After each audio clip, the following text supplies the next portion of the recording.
Back to news. Medical cost తగ్గాలన్నారు CM Chandrababu. గుంటూరులో KIMS hospital ను సీఎం ప్రారంభించారు. మెడికల్ బిల్లులతో పేద కుటుంబాలు ఆర్థికంగా చితికిపోతున్నాయని అన్నారు. వైద్యులకు హాస్పిటల్స్ అభివృద్ధి ఎంత ముఖ్యమో సమాజ సేవ కూడా అంతే ముఖ్యంగా ఉండాలని హితవు పలికారు. అనవసరంగా హాస్పిటల్లో ఉంచి రూమ్ బిల్లులు వసూలు చేసే విధానం మారాలని సూచించారు. రియల్ టైం మానిటరింగ్ ద్వారా అవసరమైతేనే హాస్పిటల్కు పేషెంట్ను తరలించే పరిస్థితి రావాలన్నారు ముఖ్యమంత్రి. మెడికల్ విభాగంలో స్కిల్ డెవలప్మెంట్ చేసేందుకు ప్రభుత్వం సిద్ధంగా ఉందని చెప్పారు.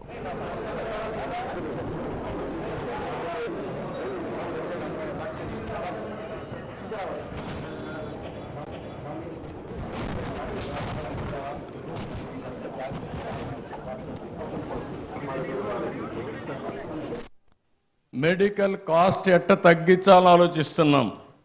ఈరోజు పేద కుటుంబాలన్నీ చితికిపోతున్నాయి.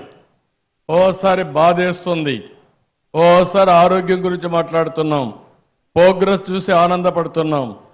ఓసారి ఒక్కొక్క పేషెంట్కి 60 లక్షలు 70 లక్షలు కోటి రూపాయలు మెడికల్ బిల్లు వచ్చే పరిస్థితి వస్తూ ఉంది.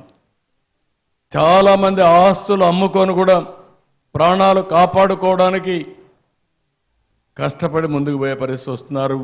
ఓసారి బతుకుతున్నారు, ఒకసారి చనిపోతున్నారు.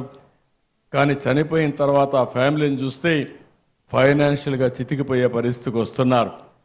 ఇవన్నీ దృష్టిలో పెట్టుకొని ఎలాంటి మెకానిజం మనం తీసుకురాగలుగుతాం, పేదవాళ్ళ ఆరోగ్యాన్ని ఏ విధంగా కాపాడుతాం, అందరికీ ఆరోగ్య ఖర్చుల్ని ఏ విధంగా తగ్గించగలుగుతామో దీనిపైన మేధావులందరూ ఆలోచించాల్సిన అవసరం ఉంది. మీరు మీ హాస్పిటల్ మేనేజ్మెంట్ ఎంత ముఖ్యమో సమాజం కూడా అంతే ముఖ్యం. ప్రివెంటివ్ హెల్త్ గురించి మీ అందరి బాధ్యత. ప్రజా చైతన్యం తీసుకురావాల్సిన అవసరం ఉంది. రాబోయే రోజుల్లో మానిటరింగ్ కూడా పేషెంట్ ఎక్కడుంటే అక్కడ చేసి అవసరమైతే హాస్పిటల్ తీసుకురావడం, అవసరమైతే ఆపరేషన్లు చేసే పరిస్థితి రావాలి.